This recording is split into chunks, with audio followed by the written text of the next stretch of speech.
नमस्कार, मैं श्रेया। शिक्षा की बात हर शनिवार के इस नए अंक में आप सभी शिक्षा प्रेमियों का हार्दिक स्वागत है, सादर अभिनंदन है। शिक्षा की बात हर शनिवार आप सभी शिक्षकों के सवालों को मंच देता है और उन्हीं सवालों के जवाब के साथ हमारे बीच एक बार फिर उपस्थित हैं शिक्षा विभाग के अपर मुख्य सचिव doctor S Siddharth sir. Sir, बहुत बहुत स्वागत है।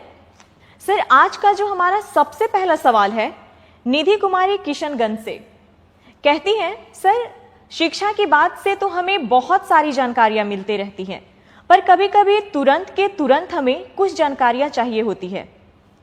ऐसे में हम आपको तुरंत ही व्हाट्सएप करते हैं, कभी कभी कॉल भी कर देते हैं।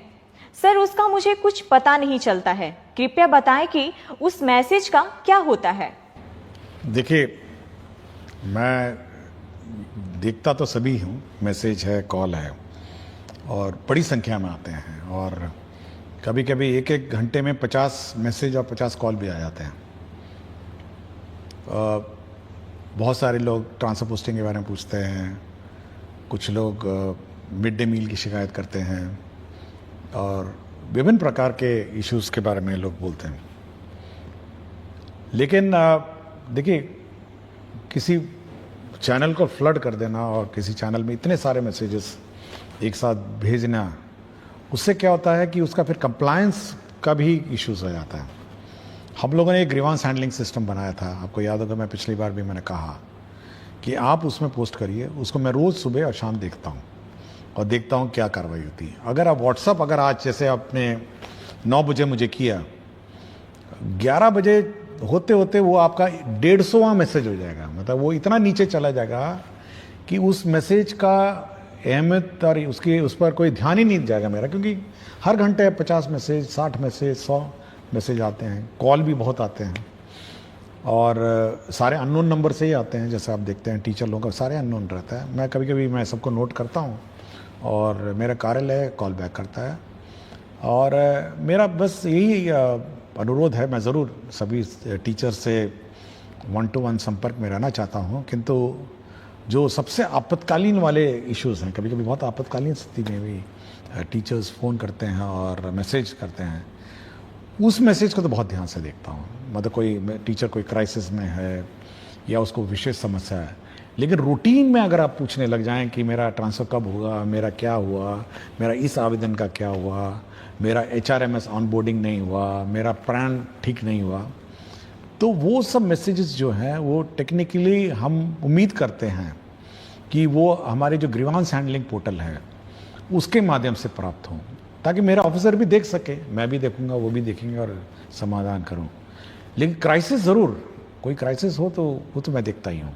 बहुत बार आया है, बहुत बार क्राइसिस वाले मैसेजेस आए हैं और उस पर हम लोगों ने ध्यान दिया है। बट बहुत ध्यान रखना पड़ता है कि पता चला वो क्राइसिस वाला मैसेज पहुंच गया 250 मैसेज पे और जो साधारण या रूटीन मैसेज जो है वो चले जा रहे हैं। तो सरकारी नंबर है, सब जगह सबको पता तो चल ही जाता है, किंतु थोड़ा कौन सा मैसेज किस चैनल में भेजना हो और कौन सा मैसेज किस मतलब संपर्क कार्यालय में भेजे जाएं, वो थोड़ा ध्यान रखना चाहिए। और आपको पता होगा, मैंने इवन जो वेतन की बात हुई, बहुत सारे लोग HRMS, प्रान नंबर और कि 2 महीने से मुझे वेतन नहीं मिला, मेरा प्रान नंबर ठीक नहीं हुआ, तो हम लोगों ने ये भी कहा कि भाई ये सब DO का काम है और DO नहीं अगर करेंगे तो वो अपना वेतन नहीं निकालेंगे और उनके पूरे कार्यालय का वेतन नहीं निकलेगा। ऐसा नहीं कि मैंने कहा पूरे के पूरे शिक्षा जो व्यवस्था है, जो क्लर्क्स हैं, जो हमारे ऑफिसर्स हैं, किसी का वेतन नहीं निकलेगा और टीचर का वेतन निकलेगा। इसलिए थोड़ा इस पर टीचर लोगों को ध्यान देना चाहिए और वही मैसेज भेजें जो आपको लगता है कि बहुत क्राइसिस है और ACS का ध्यान इमीडिएटली इस पर होना चाहिए।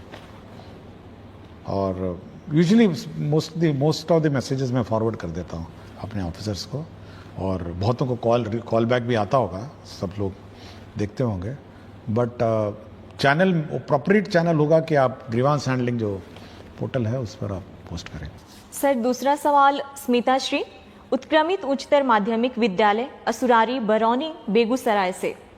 सर, मैंने अनुभव किया है कि कक्षा में गहन प्रयास करने के बाद भी यथेष्ट आउटपुट विद्यार्थियों के लर्निंग के रूप में नहीं मिलता है।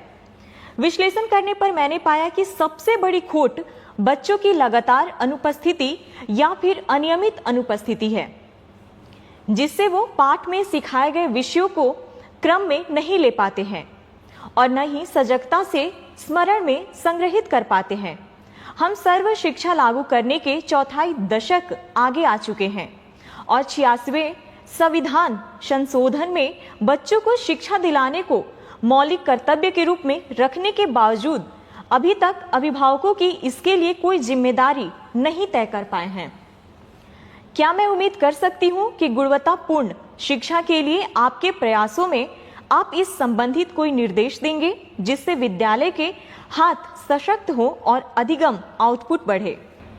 देखिए, अगर आप किसी सरकारी व्यवस्था में, तो सरकारी स्कूल है और प्राइवेट स्कूल में आप देखते होंगे, और अगर कोई स्टूडेंट प्राइवेट स्कूल में लगातार अनुपस्थित होता है और अनियमित होता है, उसको चिट्ठी उसके माता पिता को भेज देते हैं कि भाई आपके टीचर, आपके जो स्टूडेंट है और आपके जो छात्र छात्रा है, हम उनको स्कूल से बाहर निकाल देंगे। यह व्यवस्था आपके पेरेंट टीचर मीटिंग में और आपको भी है। मतलब अगर आप उसको नोटिस देंगे कि आप अपने बच्चे को लगातार नियमित नहीं आएंगे, तो हम उस स्टूडेंट को हम लोग स्कूल से निकाल देंगे, अनलेस एंड अनटिल कोई विशेष व्यवस्था हो। ये व्यवस्था आज भी हेडमास्टर के पास है और आज भी क्लास टीचर के पास है। ये हम लोगों ने ना ही उनसे लिया है। और यह भी मैंने देखा है कि बहुत सारे बच्चे सरकारी स्कूल में नामांकन करते हैं और ट्यूशन में चले जाते हैं। क्योंकि हाल ही में मैंने एक देखा था, तो यह बिल्कुल इलीगल है और अनियमित है। और अगर कोई बच्चा ट्यूशन के बहाने सरकारी स्कूल से लापता रहता है, तो यह हेडमास्टर और जो टीचर है, ये उनके पेरेंट को नोटिस देंगे कि यदि आप अपने टीचर स्टूडेंट को नियमित रूप से नहीं भेजेंगे, तो हम लोग उसका नाम काट देंगे। ये बिल्कुल स्पष्ट होना चाहिए, क्योंकि ऐसा नहीं हो सकता है कि आप 270 दिन का आपका स्कूलिंग है, आप 50 दिन आ जाएं और ये उम्मीद करें कि हम लोग गुणवत्ता शिक्षा देंगे। ये पॉसिबल नहीं है। यह पेरेंट का भी दायित्व है कि बच्चे को सुबह से उठाएं, सुबह सुबह स्कूल भेजें और समय पे भेजें।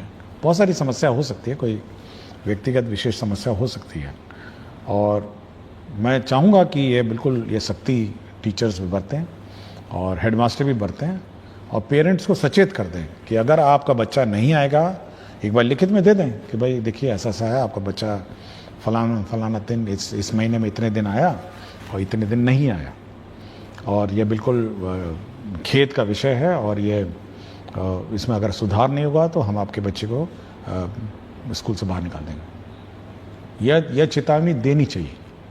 हम वो वाला सिस्टम नहीं लागू कर रहे हैं कि 3 दिन में अगर स्कूल में नहीं आया तो नाम काट दिया जाए। हो सकता है कोई बीमारी हो सकता है या कोई घर पे कोई विशेष समस्या हो सकती है, लेकिन अगर डिलिब्रेट आप ट्यूशन में पढ़ेंगे या कहीं और जाके पढ़ते रहेंगे और इस स्कूल में नहीं आएंगे, तो अनावश्यक रूप से आप पूरे शैक्षणिक माहौल को बिगाड़ेंगे। तो इस टीचर्स और हेडमास्टर इस संबंध में सजग रहें, और पेरेंट टीचर्स मीटिंग में पेरेंट्स नहीं आते हैं तब भी चेतावनी दें।